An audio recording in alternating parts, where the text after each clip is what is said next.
तो आइए आज हम अपने टॉपिक के ऊपर आते हैं, तुलसी विवाह। तो तुलसी विवाह के बारे में किस किस को पता नहीं है वो रेज करे अपना है।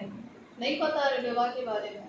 ओके, जैसे कि मैंने शुरू में कहा कि इससे हमारा हृदय, हमारे जो भाव हैं वो बहुत ज़्यादा कनेक्ट हैं तुलसी विवाह से। और कहा जाता है कि जो सनातन धर्म के अंदर जो शादियों का जो सीज़न है वो शुरू हो जाता है इसके बाद से, तुलसी विवाह के बाद से। और ख़ास तौर पे ये एकादशी के दिन आता है और फुल पूर्णिमा होता है। और इसके पीछे एक बेसिकली जो है वो स्टोरी आती है।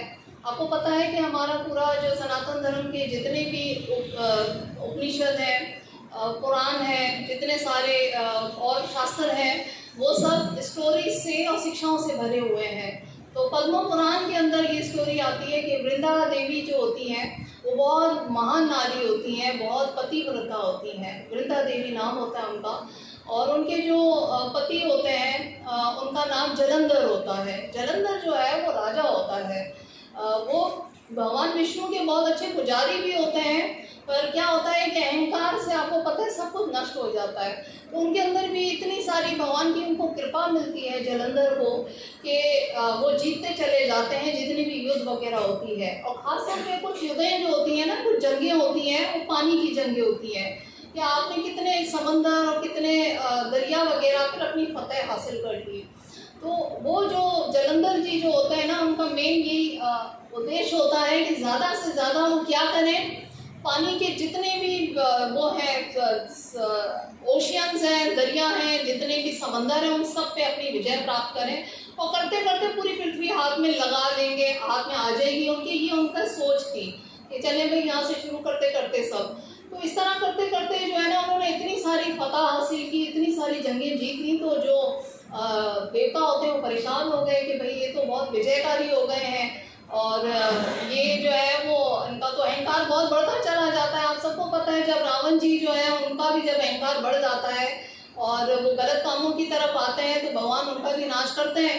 तो विष्णु भगवान से वो प्रार्थना करते हैं, जो भी देवता वगैरह होते हैं। मैं आपको बहुत बहुत शॉर्ट में ये बताऊंगी कि तुलसी विवाह क्यों मनाते हैं हम, क्यों, वजह क्या है, क्या स्टोरी है पीछे।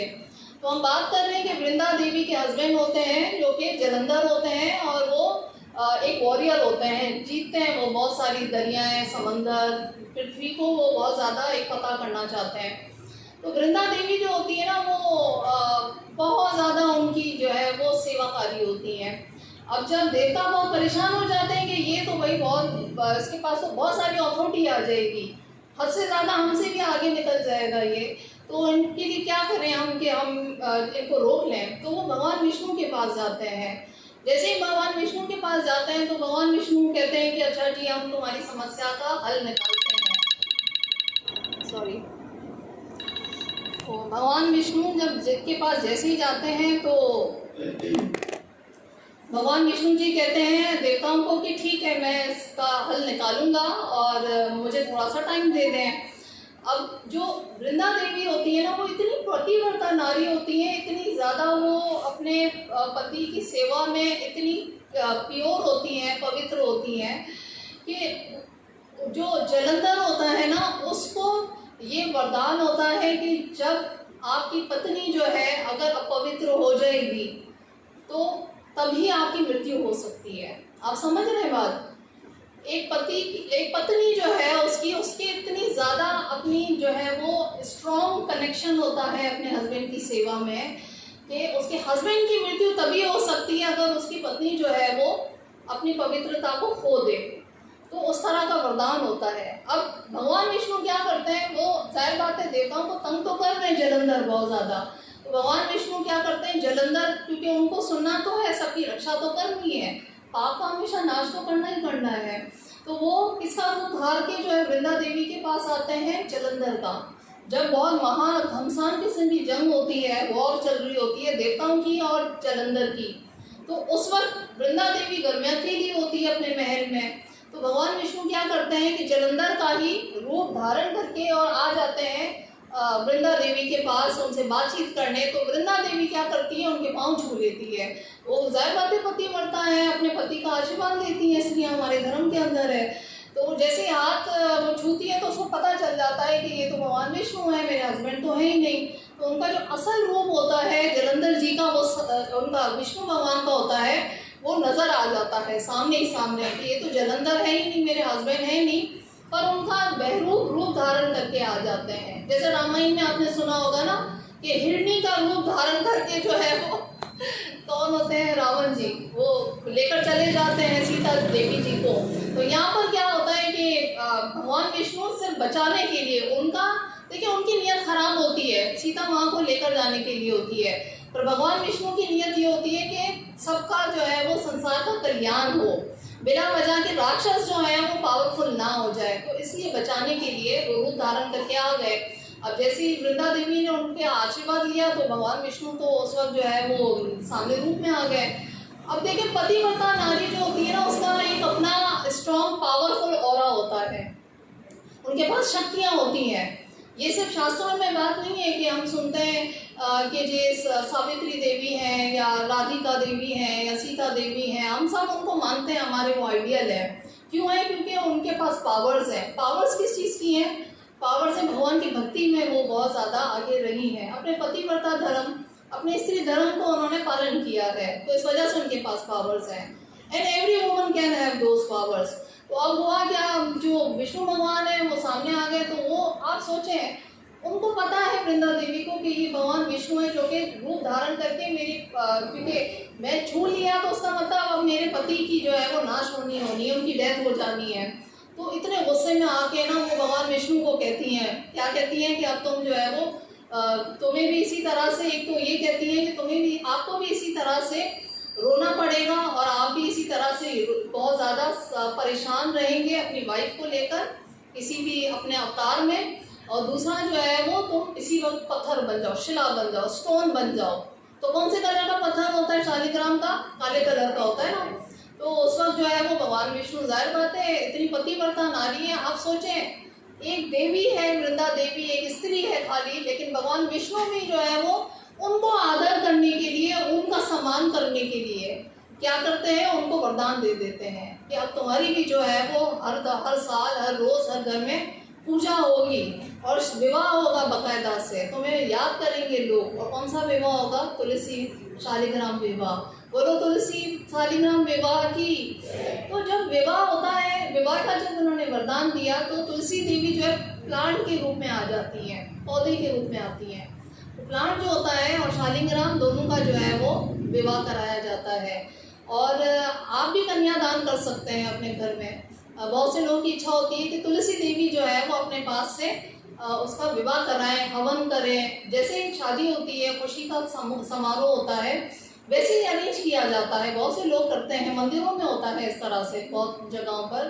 तो बेसिकली होता ये कि जो लोग घरों में या मंदिरों में करते हैं तो उनके लिए एडवाइस ये होती है कि 3 साल तक आपने तुलसी महारानी की सेवा की है तो 3 साल के बाद उनका विवाह कराया जा सकता है। ये शास्त्रों के अंदर है। जैसे एक जो माता पिता होते हैं अपनी बेटी का दान करते हैं, शादी करते हैं, तो प्रॉपरली सारे ब्राह्मणों को बुलाया जाता है और क्या देते हैं, दान वगैरह देते हैं, गौदान देते हैं, ब्राह्मणों को खिलाया जाता है, गिफ्ट्स वगैरह देते हैं, प्रॉपर मंत्र उच्चारण किए जाते हैं, 7 फेरे होते हैं, या जो 7 बोझ या हमारी जो शपथ ली जाती हैं हिंदू विवाह के अंदर, वो सारी चीज़ें होती हैं जब तुलसी और शालिग्राम जी का विवाह होता है। तो बहुत खूबसूरत ये महा उत्सव है, पर इसमें शिक्षा ग्रहण करना हमारे लिए बहुत ज़रूरी है। देखिए मैंने जब इसको पहली दफ़ा सुना था तो एक ही चीज़ मुझे सबसे ज़्यादा स्ट्राइक की थी माइंड में कि वृंदा देवी जो है वो है तो एक स्त्री है, ठीक है, स्त्री है, लेकिन उसने अपने हस्बैंड का जैसे ही सुना कि भाई ये तो मेरे हस्बैंड नहीं है, कोई बहरूप में आ गए हैं विष्णु भगवान और मेरे हस्बैंड की तो मृत्यु हो जानी है, तो उन्होंने उसी वक्त शाप दे दिया उनको, विष्णु भगवान को, कि आप पत्थर बन जाए। यानी उनके दिल में अपने पति के लिए कितना ज़्यादा कनेक्शन था, कितना ज़्यादा अटैचमेंट था कि भगवान विष्णु भी प्रभावित हुए, वो भी इम्प्रेस हो गए कि ये वृंदा देवी जो है वो किस कदर जो है वो अपने पति के लिए रिस्पेक्ट कर रही है, तो कितना ज़्यादा उससे अटैच है। तो हमारे सनातन धर्म में स्त्रियों का एक खास मर्तबा दिया गया है। खासतौर पे जब शिला प्रभुपाद जी आए थे तो उनके साथ एक मिसेस वैक्स, मिसेस वैक्स थी, एक इंग्लिश वूमन थी, अंग्रेजी बोलने वाली खातून थी एक, मिसेस वैक्स। तो शिला प्रभुपाद जी ने कहा था कि Prabhupada, can woman be a first class devotee? क्या पूछा उन्होंने कि क्या जो नारी है वो बहुत उत्तम डिवोटी हो सकती है, बहुत बड़ी सबसे उत्तम डिवोटी हो सकती है, वुमन हो सकती है?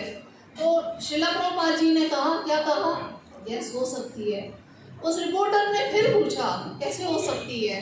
तो उन्होंने कहा, शिला प्रभुपाद जी ने, अगर स्त्री के हस्बैंड जो हैं वो भगवान को पूछते हैं, भगवान की रेगुलेशन के हिसाब से चलते हैं, और स्त्री अपने हस्बैंड की रेगुलेशन के हिसाब से चलती है, तो वो फर्स्ट क्लास डिवोटी हो गई।